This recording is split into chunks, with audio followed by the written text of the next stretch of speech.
welcome back to Crazy Brave Homeschool. My name is Ashley, and if you're new here, on this channel I do all homeschool content. I have a second grader and a TKer, and we are a very eclectic homeschool.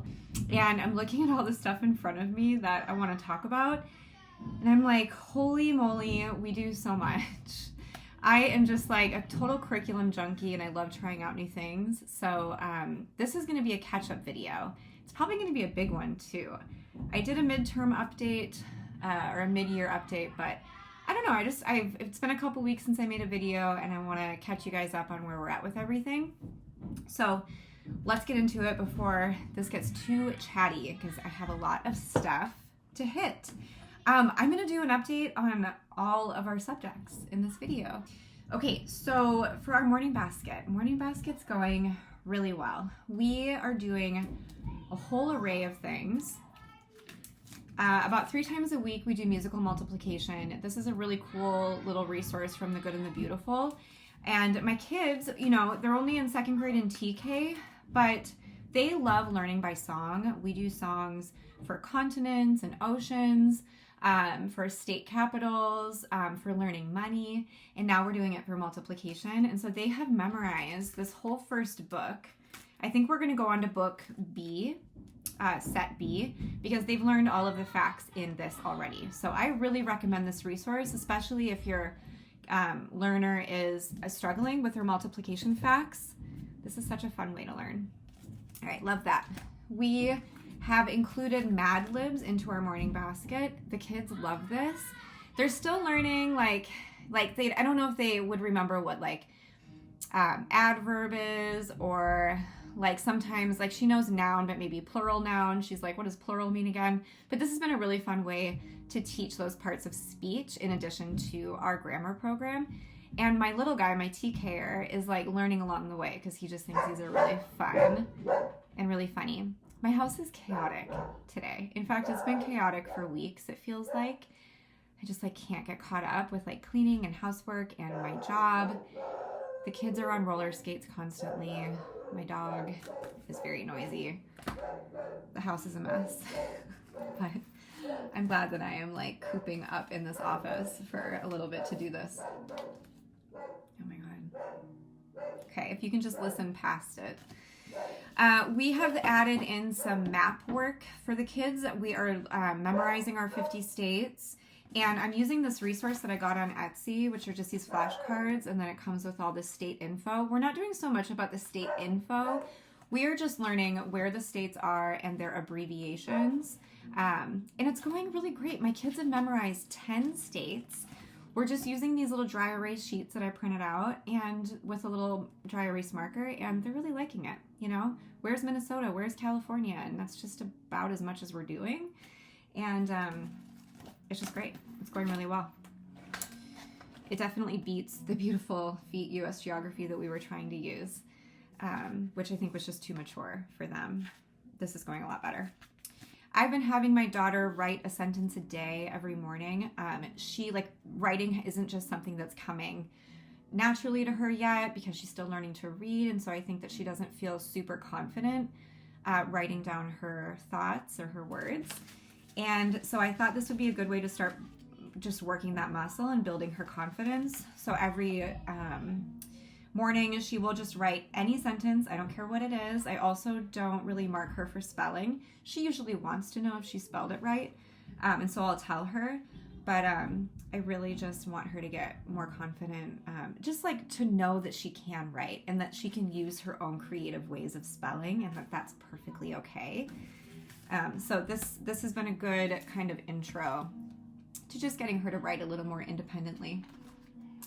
The last thing I have in our morning basket right now is Woven Melodies. I love this music program. It's really introducing children to instruments from all around the world, and how one instrument, say the harp, can look really different in different countries.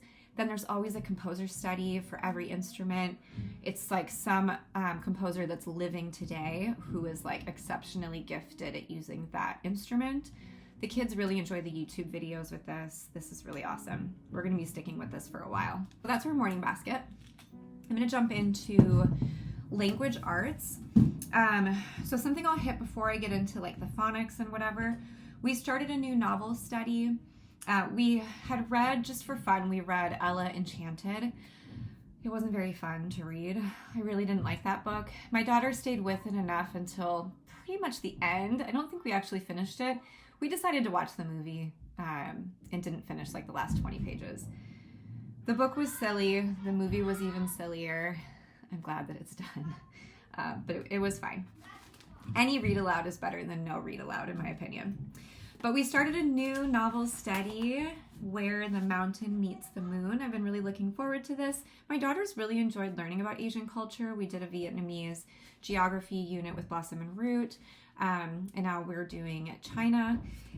She's really liking this book. It's not going as fast as I kind of thought it might. We're almost halfway through, and I wanted to finish it before the end of March, but I don't know if that's going to happen, and I also don't want to push it. So if it takes us into April, that's fine.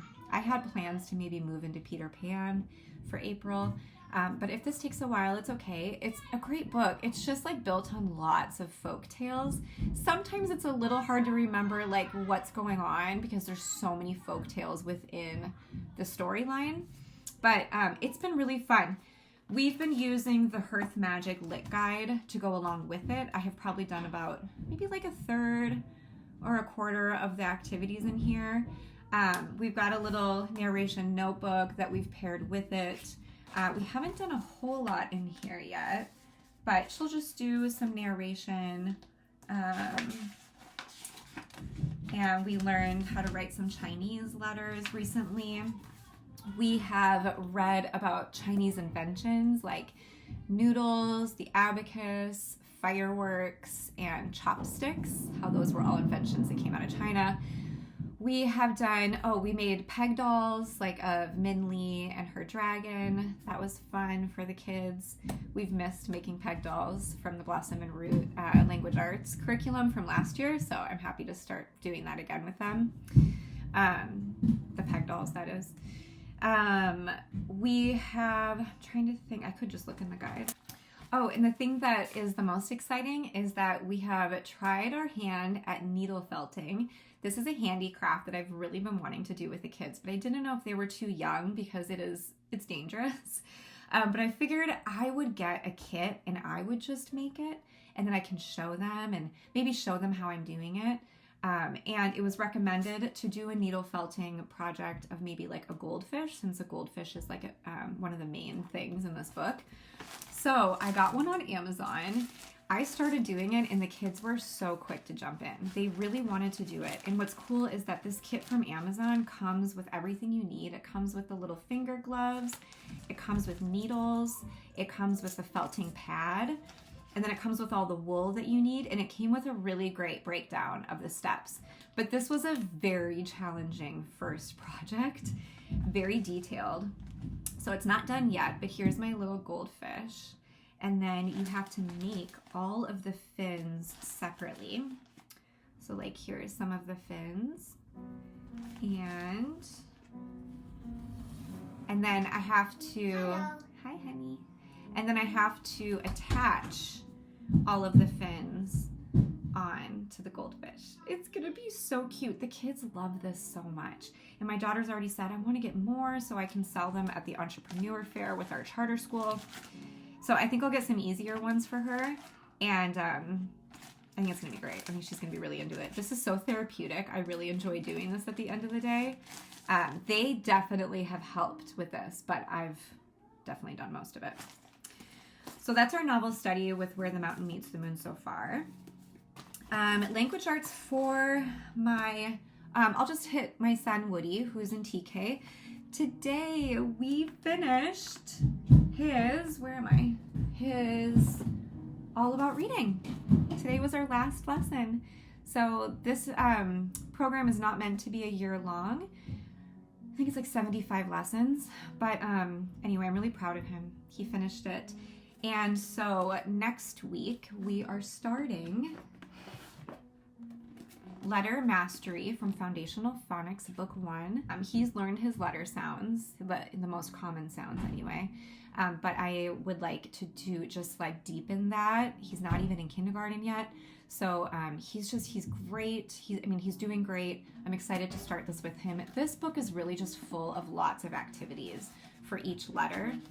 And he's gonna love that. He loves doing stuff like this. And there's like 7 different activities for each letter that are all really well thought out.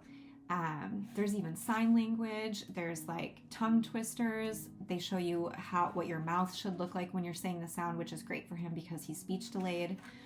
So I'm really excited to get into this with him. I think this is just gonna be like great extra foundation before we jump into really blending, but it does get into that in this. So not even too far into it, it starts with short CVC words that the child reads. So this actually may take us well into what kindergarten, will be for him, and he may be well ahead of the game by the time we actually get to kindergarten.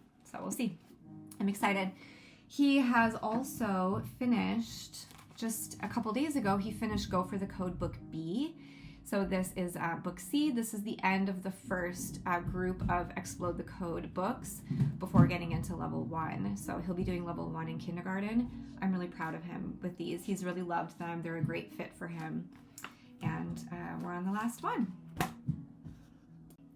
He has been kind of sad that All About Reading is over because he's worried that Ziggy won't be coming out for reading lessons anymore, but I have promised him that I will take Ziggy out while we do our Foundational Phonics letter mastery, and that Ziggy will still very much be a part of his reading lessons because he's enjoyed that a lot. Both kids are still using the Good and the Beautiful handwriting, and they're about halfway through those. We don't do it every day. We only do it twice a week. But I really liked the Good and the Beautiful handwriting. That program has been great for us. Okay, jumping into my daughter's language arts. So we are halfway through. Yeah, we're halfway through Foundational Phonics Book 2. This has been the first phonics program that we've used that has really worked for my daughter. I'm so thrilled. I wish that we had found this sooner so that she wouldn't be a little behind with reading. But the only reason I say she's behind is because we are with a charter school, and so like her assessment scores have not been very high with reading. I mean, they've been pretty low. If we were not with a charter school, I wouldn't feel any kind of pressure because she's just going at her pace and she is progressing beautifully. So anyway, I'm proud of her. I'm proud of me. It's definitely been a journey, but we found a program that really works. This is fantastic. We're really loving this. And it's not full of a bunch of pieces that I don't really enjoy with homeschool. I feel like we have enough of that with other programs. And so I really appreciate that this is just a 1-book program that works. So this is going great. Explode the Code is something that I just bring in as a supplement, but I am going to start using this. I've started using this for spelling. So because this is below her reading level, I am just now having her do the pages that are for spelling. So pages like this or pages like this where she needs to circle the first couple letters of the word. So I'm just kind of hoping to fly through this and get her on to, actually we're going to do book 4 for next year, but we'll continue with this for spelling because Explode the Code is great for that. In terms of like what she's doing for reading, like independently, we've been struggling again with finding readers. I'll just take a minute here to vent about readers. So we've been getting readers from The Good and the Beautiful, and for the most part, those are working because they are more on par with her reading level versus what you find at the library with level 1 readers. It's like, those are like, they're still just too difficult. Because here's my beef. They throw in words that are just too long and too complicated amidst words that the child should know. And so it's frustrating for my daughter when she just wants to read a book and she continues to get thrown off by words she hasn't learned or rules that she hasn't learned. With The Good and the Beautiful, I feel like their readers, like even the ones that are like maybe first grade or like end of first grade level, there are rules in there that she hasn't necessarily learned in her foundational phonics. So it'll be an easy book, like the Nature Reader from The Good and the Beautiful. It's a pretty easy book, but then there's words in there. She hasn't learned those rules yet. And so she's frustrated. The only reader that we have used that has worked perfectly are the McGuffey readers. We just finished the primer a couple weeks ago, and I was gonna set this down for a while, and just, I wanted her to start picking other books to read because it's more fun. But again, the Good and the Beautiful books are hit or miss. So I have decided just to make sure that she's reading at her level, which just for some reason the McGuffey is just perfectly for where she's at. We've started the first reader. The first part is a lot of review. And then we're going to do this every night like we have been. She reads for about 5 minutes a night before bed. She has, though, picked up Meet Kaya, and she's mature. She's mature for a 7-year-old, and even though she's not reading very well, she wants to feel like she is. And so even though this is above her reading level, she enjoys reading through this, looking at the pictures. We've already read it before, so she kind of knows what's happening, and it's building her confidence. To just like feel like she's reading a grown-up book, so she's been, according to the book, she's on page 34, but I don't know how much she's actually like skipped or how much she's retained from it. But I'm really proud of her for just, having that motivation. First language lessons, just going great. We're about 15 lessons away from finally being done with this. We've really taken our time. And it has just paired so well with our companion notebook. I got this to do the McGuffies, but this has quickly become a notebook for all of the writing activities with first language lessons, for spelling, for just all sorts of things. Learning the seasons. I started using the narration pages because she's having a hard time remembering her seasons. And so this is a nice way to help her remember, drawing pictures. Okay, I think that's all I have for my daughter's language arts. And we did my son. Let's hit math.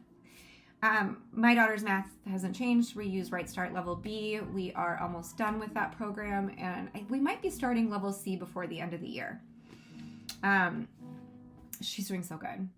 Level B, I think, is considered a first grade curriculum by some. The concepts in it I consider to be closer to second grade, and also at the rate that she's doing it. So it's quite possible that Level C, when we get to it, might be below really what she's capable of. But I love having a math curriculum that really builds her confidence and that she can do quickly. Her mental math right now is blowing me away.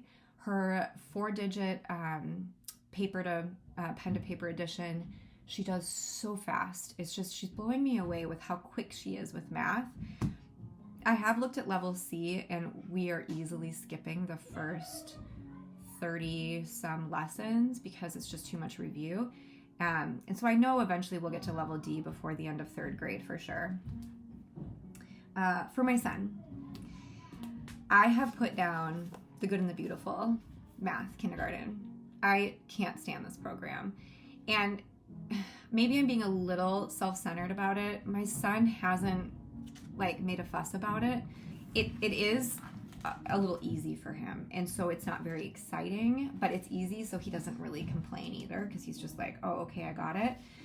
I might do a review on this, or I might not. I don't know. I feel like people who like The Good and the Beautiful just like The Good and the Beautiful, and they're not going to watch the video, People who maybe, and a lot of people have heard of The Good and the Beautiful. So maybe let me know. If anyone out there is interested in me doing a review on this, if you're kind of wondering what math you want to use for your kindergartner. But my 2 cents about it is that I don't like a workbook style for such a young child. I like more hands-on math, which is what Right Start is.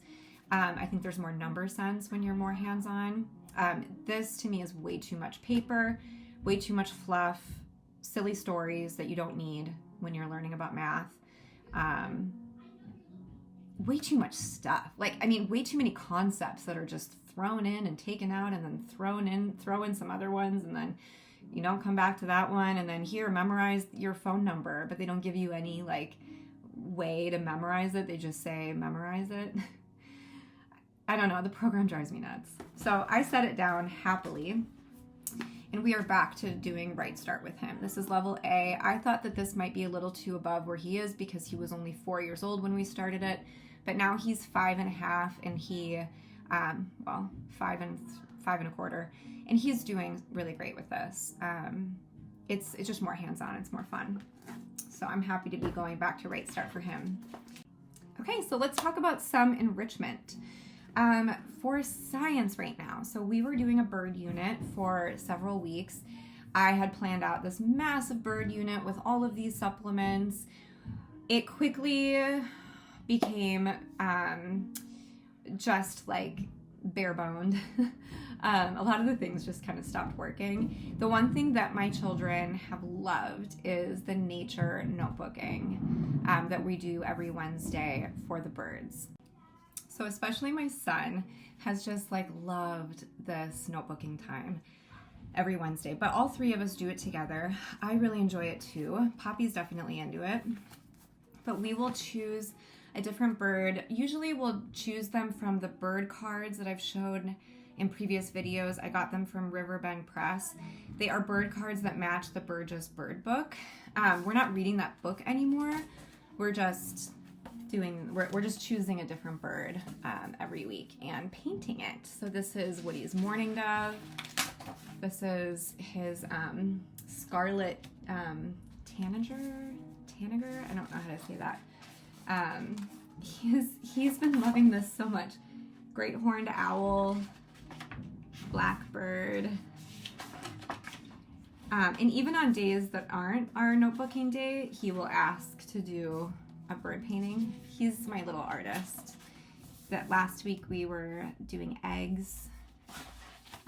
It's been a really fun study to do because it's springtime, and it's been nice to just like take away the pressure of using all of the resources I bought and to just do something that's working. This is not like exactly the kind of nature study I think of when I think of nature study, but we just live around an abundance of nature anyway, and the kids do an outdoor camp once a week, and they have nature journals at this camp that they do with their counselors.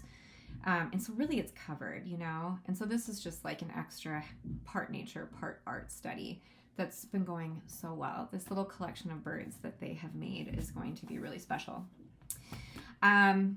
But we have started back up with a different science curriculum. So I mentioned in a past video, we went back to elemental science.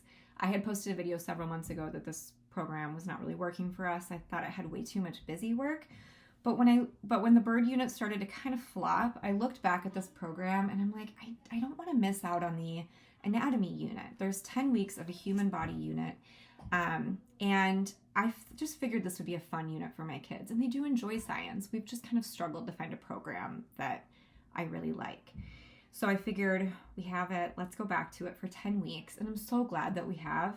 I essentially took out the pieces of it that I thought were too much writing for the kids because they're so young, and we decided to just do the lap book that, you know, is either an optional thing you can do, or you can replace the lap book with doing the student workbook. So we're not doing the student workbook, we're just doing these lap books.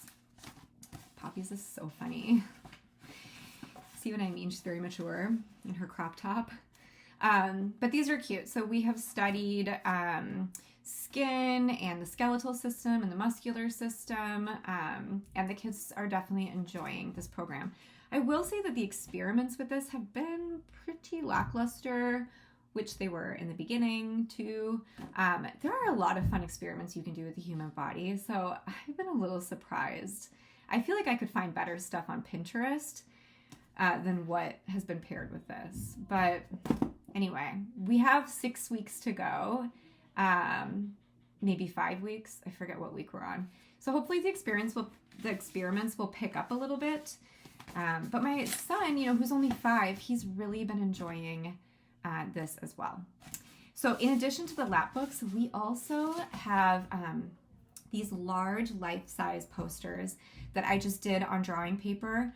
I outlined the kids' bodies, and then every week they add a part of the body that we're studying, like the skeleton or the muscles, or, we'll have the brain and the organs. Woody was so obsessed with it that he actually wanted to draw the whole thing in one day. And so his is pretty much done. He's got all the organs and stuff. Poppy has been adding one at a time, and that's been really fun. I love these projects that we continue with. I think that there's just like, they're richer, right, than something that you just do and are done with right away. And that's been great for them. Aside from the experiments, this program's been going really well. Woody is so obsessed with learning about the human body. It almost makes me wonder if I should find another human body science unit for him maybe next year. If you guys know of one that you've really enjoyed, let me know, because I think that he would enjoy doing it again. This first human body encyclopedia has been really fun for the kids too. We've I feel like there's honestly the little activities in here, there's a couple, are more fun than the experiments that we've had from this. And they're learning a lot from this book. So it's going great. Touching on art really quick. We kind of touched on art with the bird nature study. Something that the kids have finally picked up that I bought at the beginning of the school year thinking they'd be really into it are these drawing instruction books. So we haven't had any art study. God, what did we do in the beginning of the year? We've done so many crafts and stuff. I wanted to bring back artistic pursuits, and I just honestly haven't found the time for it. But the other day, the kids found these, and I am not kidding you. In 2 days, my son did the entire book of dinosaurs in 2 days. This book is huge. There are 80, 90, there are almost 100 pages in here. And he was so obsessed with these. He just kept doing it. So now he wants another one for Easter. And then my daughter did the whole book of how to draw magical things in 1 day. She did this. They have tunnel vision like their mom, I think. So we're covering art, that's for sure. All right. I just want to hit, before I end this video, social studies. So we have picked back up American Girl because Little School of Smiths just released another unit about the Louisiana Purchase with Meet Cecile and Meet Marie Grace. I had scheduled this to take 2 weeks to do 1 week because we've got a lot going on, as you can see. It took us 3 weeks to get through 1 week of American Girl. We just finished our last week. We're about to start Meet Cecile, maybe today. Why did it take so long? I think the first week was a little lackluster because the Louisiana Purchase is like kind of it's just a little more complicated than like watching a video on YouTube about it. The video link that was suggested was too dry for my daughter. And I had to kind of dig into like the Louisiana Purchase and what it was about because I couldn't really find any exciting books about it. And so I just like trying to explain to her that like, okay, yes, it's like a really important, trying to explain like its significance with trade because of the Mississippi River and how it first belonged to France and then to Spain and then to France again and then to the United States. And I think that we will come back to the Louisiana Purchase, I guess is what I'm saying, when she's a little bit older. But it took a long time to read Meet Marie Grace. It didn't really get too exciting until the end, but now I think my daughter's into it. We did do a really fun stained glass craft with this, with mixing black paint with glue and then watercoloring all these geometrical shapes to make a stained glass window. My kids really enjoy doing that activity. So that was a really fun thing that came out of week 1. Finally, we're on to week 2. The other part of geography or social studies that we're doing is geography. My kids love Paddle to the Sea. I heard that kids really love this. I'm so glad to see that it's true for us as well. We haven't been doing 1 chapter a week because the kids love it. They just want me to keep reading. So we do about 3 chapters a week. We are halfway through the book. I did print off a map from the Ambleside Online Resources on their Facebook page, and we've done a little map work. I don't know that we'll do much more than this. I think that I just wanted to cover like what the Great Lakes were, where Canada is, and that's about it. That's kind of as far as we're going to take it. But this book dives so much deeper into geography, and it's just been awesome. I did buy this guided study, maybe from Teachers Pay Teachers, and it's just too much. Like it was ruining the book for my daughter with all of the vocab, the narration prompts, learning proper nouns for an oral narration like Lake Superior, and then all the map work. It was just crushing the spirit of the book, so we stopped using the guide. But they're loving that. Yeah, Pedal to the Sea is awesome. And then I guess just two other things to hit that are sort of with enrichment. Poppy's been seeing a reading tutor that we meet once a week for 60 minutes. And I'm not sure if we're going to continue through, I've paid through April, but I'm just really not sure if it's worth it. It's like she's meeting with this undergraduate who, in my opinion, is like doing this just as much, if not less, than I'm doing with Poppy. And she's got 60 minutes to sit with her. There's so much that they could cover, and they're using our curriculum, and they're putting in a couple different activities, which is good. Obviously, I don't just want her to like pound away at phonics for 60 minutes, but it is an opportunity to really dive deeper and to do more.